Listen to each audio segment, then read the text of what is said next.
Let's dive straight into the heart of German idealism. Think of it not just as a philosophical period, but as a full-blown cultural phenomenon, often likened to the glory days of ancient Athens. That's why you hear it called classical German philosophy in Germany. It's about that sheer level of achievement, not pinning down some specific style or content. It's deliberately broad, sidestepping the usual debates about whether these thinkers fit neatly into classicism versus romanticism, or if we should really draw a hard line between Kant's critical phase and the later absolute idealism of Fichte, Schelling, and Hegel. It's about recognizing the scale of the intellectual event. Now, here's the rub. When people talk about German idealism, especially outside Germany, they often zoom in on just four big names: Kant, Fichte, Schelling, and Hegel, maybe dipping into one or two key texts. And honestly, that approach seriously skews the picture. You lose the incredible philosophical richness of the whole era. On the flip side, trying to capture that full complexity can easily drown you in historical detail, making it hard to see the core philosophical arguments clearly. What makes this even trickier is how deeply intertwined German idealism was with other fields right from the start: religious studies, literary theory, politics, art. Philosophy wasn't just informing these areas, it was fundamentally shaping them. These weren't armchair philosophers. They were grappling with massive cultural shifts: the Enlightenment's rationalism, the shock of the French Revolution, the rise of Romanticism, and actively influencing how those events were understood. So, our job here is to cover more ground than you might expect, but keep the focus sharp on the central philosophical themes that defined the era. Geographically, think of two key hubs driving this intellectual explosion. First, Königsberg and Berlin. Kant, the undisputed heavyweight champion, stayed put in his remote hometown, but his network, especially through the Berlin Academy, kept him plugged into the wider world. He was already drawing crowds before his Critique of Pure Reason dropped in 1781. Then there's the second hub, Weimar and Jena. This is where figures like Herder and Fichte ended up rubbing shoulders with Goethe, the cultural powerhouse of the region. Crucially, Reinhold, who lectured in nearby Jena, became a master popularizer of Kant's ideas. Jena essentially became the breeding ground for Kant's followers. When Reinhold left in 1794, the baton passed to Fichte, then Schelling, then Hegel. They didn't just repeat Kant. They aimed to refine his work, claiming they were capturing the spirit of his philosophy, while improving upon its letter, often developing entire systems remarkably quickly. And don't forget the sheer creative energy radiating out of Jena and Weimar during that same period. It wasn't just the philosophers. You had literary giants like Schiller, Hölderlin, Novalis, and Friedrich Schlegel working intensely on their own philosophical essays and notebooks. Think of it as an unprecedented cultural revolution, fueled by the collaboration between Goethe and Schiller, the birth of German Romanticism, and a new generation bursting with talent in both aesthetics and science. We're talking about a whole constellation of figures: Jacobi, Schleiermacher, Tieck, Richter, the Schlegels, the Humboldt brothers. The list goes on. It was a relentlessly creative, interactive group, but inevitably sparks flew, leading to factions. Tragedy struck too: the early deaths of Novalis and Hölderlin, Schelling's descent into depression after Caroline Schlegel's death. By the time Napoleon rolled into Jena in 1806, many of these key figures had already scattered. Most eventually wound up in Berlin, bringing their evolving philosophies to the newly founded university there. So, what happened next? In its later years, centered in Berlin, German idealism played a significant role in Prussia's recovery, contributing to the rise of nationalism and conservatism within Germany. But paradoxically, it also fed into the worldwide growth of liberalism and provided philosophical underpinnings for the revolutionary movements of the 1840s and beyond.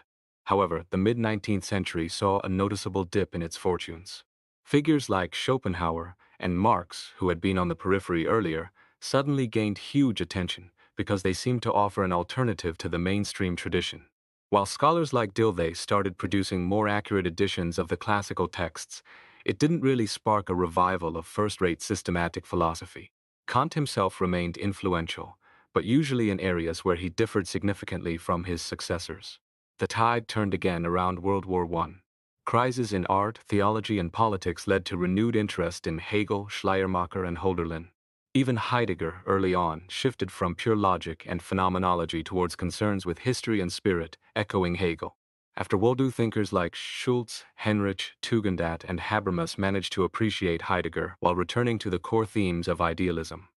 And in the late 20th century, a new generation of German philosophers, coinciding with developments elsewhere, brought German idealism back to the forefront internationally. Why does all this matter today? Well, consider the landscape of philosophy. Traditional expectations and the rise of modern science created a gap, something German idealism tried to fill. Unlike much of 20th century philosophy, which sometimes felt like a series of technical puzzles or applications from other fields, idealism insisted that philosophy must take on the grand challenge of providing a unified, synoptic account of all our fundamental interests. It saw itself as an autonomous, deeply integrated enterprise. The main players, Kant, Fichte, Schelling, Hegel, each built incredibly ambitious, interconnected systems. Even those who didn't construct such systems explicitly argued about why modern systematic philosophy had inherent limitations. It wasn't just about solving problems. It was about mapping the entire intellectual terrain. To understand German idealism, we need to look at the context it emerged in, the shadow of the decline of old authorities. Think about the Reformation shaking up theology, Newton's physics revolutionizing science, and the political upheavals culminating in the French Revolution. The natural first response was to try and build purely philosophical foundations for these new perspectives. Descartes and Hobbes are classic examples. But then, philosophy turned its critical gaze inward, and this self-criticism led to skepticism. Especially after Hume, this skeptical perspective started looking pretty threatening, potentially undermining not just the new philosophical systems, but the very idea of rationally justifying common knowledge. Enter Kant's system that seemed to offer a way out, a reconciliation. Kant looked at the situation and saw a deep conflict. On one hand, you had Newton's science suggesting a deterministic universe, seemingly leaving no room for God, freedom, or immortality. On the other hand, Rousseau's emphasis on the law within, morality demanding we act as free, equal beings, seemed to require precisely these things. And both these grand views, nature and freedom, felt alien to simple common sense. Kant's solution? His critical system. He argued that by analyzing our everyday judgments, both theoretical how we know things, and practical how we ought to act, we could provide a consistent justification for both the structure of nature and the demands of morality. But there was a price. Nature's laws became seen as empirical and phenomenal, while freedom was anchored in a metaphysical realm accessible only through practical reason. Knowledge, in a sense, made space for faith, specifically a moral faith. But even Kant's friends weren't fully satisfied. Reinhold, for instance, pushed for absolute certainty, perfectly unified arguments, rigorous deduction, and conclusions that excluded anything unknowable. He championed the idea of an absolutely rigorous science of philosophy. Fichte took this drive for certainty and modified Kant's approach. He accepted that modern theory leads to skepticism and built his system on the absolute certainty of self-consciousness committed to freedom and morality. He rejected Kant's notion of a transcendent moral world and insisted instead that the actual natural world already embodies the principles of pure practical reason. This became his one and only moral world. His insistence on preaching this led to the famous atheism controversy of 1798, resulting in his removal from Jena. This event had huge consequences, pushing later Jena thinkers to express their radical ideas in much more coded, esoteric ways. Fichte's ideas deeply influenced the next generation, including Schelling, Hegel, and Hölderlin. Schelling developed a system offering a more balanced view of freedom and nature. Instead of starting solely with morality, he proposed that nature itself has an intrinsic developmental structure, an organic whole encompassing history and spirit. This development follows a necessary sequence, ultimately leading to the conclusion that the natural world is the realm where pure practical reason finds its realization. It's the moral world, heaven on earth, if humans live rationally. He initially expressed this as a system of identity, asserting an underlying unity between nature's implicit rationality and mind's explicit grasp of it. This was a radicalization of Kant's ideas about purposiveness in nature. Hegel then took Schelling's philosophy of identity and ran with it, using intricate dialectical arguments to map out the stages of nature, history, logic, and self-consciousness. Starting from a global perspective on being and history, however, Hegel faced a problem. Individual free choice began to look less meaningful. This tension became a major dividing point after Hegel. Those more sympathetic to traditional religion, like later Schelling or Kierkegaard, felt compelled to return, in a Kantian fashion, to a belief in an absolute fact of human freedom. Others, the left-wing Hegelians, embraced a thoroughly naturalized notion of freedom, celebrating radicalism and not fearing another atheism controversy. It's almost comical to think about it. Kant, laying the groundwork for arguing that the natural world is the moral world, would likely have been utterly shocked by the ultimate consequences drawn by his successors. But perhaps he would have understood them too. Alongside these developments in theoretical and practical philosophy, another crucial stream was flowing: aesthetics. Kant's third critique, combined with the influence of Goethe and Herder, really launched aesthetics as a distinct discipline. This opened up possibilities for fundamental works on art by philosophers like Schelling, Hegel, and Schopenhauer, and also by writers who were also great poets like Schiller and Hölderlin. More importantly, it raised a fundamental question: what is the relationship between philosophy and aesthetic writing? This line of thought eventually opened the door to suspicions, famously raised by Nietzsche, and later explored extensively by thinkers like Heidegger, Derrida, Rorty, and Williams, that maybe the future of philosophy doesn't lie in being a rigorous science, but rather in disseminating insights and values akin to aesthetic ones. Okay, let's tackle a potential source of confusion. What exactly did idealism mean in this context? For a long time, especially in Anglo-American circles, the term has carried a negative vibe, thanks partly to figures like Berkeley and Moore. This has led to a common misunderstanding, associating idealism mainly with anti-realism, the idea that matter isn't real, or at least can't be known for sure. Terms like immaterialism or skepticism might be clearer. The problem is, idealism often seems assumed to mean anti-realism, as if ideal must mean not real. But hold on, Plato, for instance, considered the ideal form to be the most real thing there is. In the German tradition, stretching from Leibniz through Kant, Schelling, and Hegel, the Platonic influence was far stronger than British skepticism. So, when reading German idealism, we absolutely must remember that idealism carried positive connotations too, not just negative ones. So, what's the positive sense of idealism here? It's not about denying reality, but about adding significance. It's about recognizing features or entities with a higher, more ideal nature alongside what we acknowledge about the everyday world. These I features don't necessarily have to be in some separate otherworldly realm. They could be the underlying purposive structure or the optimal form of our single world of ordinary objects, once we understand it properly. Think of Fichte, Schelling, and Hegel. They often mocked the old metaphysics that pitted a transcendent, unknowable realm against the world we experience.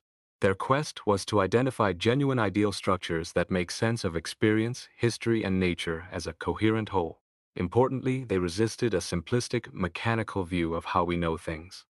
Just as modern thinkers use concepts like evolution to find patterns across different domains, these German philosophers embrace dynamic, organic models to uncover deep, intelligible structures that make natural forms comprehensible, moving beyond the limited vocabulary of mere mechanics. This brings us to another key aspect. The style of philosophical writing itself became a huge issue for the first time. Why? Two reasons. First, Kant and his immediate followers introduced a dense, complex style requiring immense effort to interpret, even for specialists close to them in time and language. Mendelssohn and Goethe reportedly struggled just to read Kant. This led to a flood of digests, popularizations, and conflicting interpretations.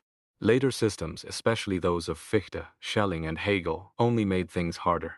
Second, almost simultaneously, there was a complementary movement developing an intentionally anti-systematic, non-technical style. This strand was internal to German idealism itself.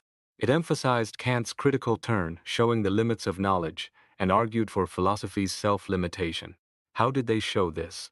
Through creative writing. Poems, novels, essays, dialogues, notebooks, journals by thinkers like Hölderlin, Novalis, Friedrich Schlegel, and Schleiermacher, all with remarkable literary talents. This gave rise to early Romanticism, a literary sensation and a new kind of philosophy that openly highlighted the limits of systems and rationality. This emergence of early Romanticism is fascinating. It coincided precisely with the moment philosophy's attempt to be a fully rigorous science seemed to hit a wall, just as art and literature were claiming their independence. Schlegel captured this tension with his typical irony. It is equally fatal to have a system and to have none. One must decide to combine both. Of course, literally having both is impossible, but the point is provocative. What he's pointing towards is a position that respects rationality and system, but in a modest way, exemplified by non-foundational systems accepting given premises and acknowledging truths beyond theoretical knowledge. Sadly, early Romanticism hasn't gotten the philosophical attention it deserves. Texts are lost or misunderstood.